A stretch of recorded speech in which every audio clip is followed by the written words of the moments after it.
వేశాడు మోషే. ఆ ఫౌండేషన్ చూసినాక యెహోషువ నిలబడిపోయాడు.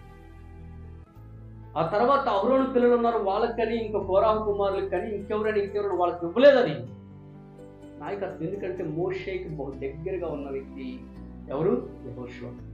ఆ యెహోషువ బాధ్యత తీసుకుంది. ఎందుకనంటే రేపు రాబోయే దినాల్లో సాతానుగాడు చాలా గలిబిలి వాతావరణం సృష్టించబోతుంది. అది ఎక్కడి నుంచో కాదు, దేవుని బిడ్డల్లో నుంచే ప్రవాహం వస్తుంది సాతానుగాడి యొక్క ఆలోచన.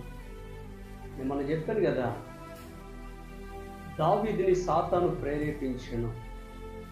ఈ ఇశ్రాయేలు యొక్క ప్రజలకి ఏదైనా దాడి జరగాలంటే ఎవరు చెప్పండి? ఈ యొక్క దావీదే కావాలి. ఎందుకంటే నడిపిస్తున్నారు కదా. నడిపించే వ్యక్తి రాంగ్ నిర్ణయాలు తీసుకుంటే ఏమో తెలుసా, ఆ సమాజం నష్టపోతుంది.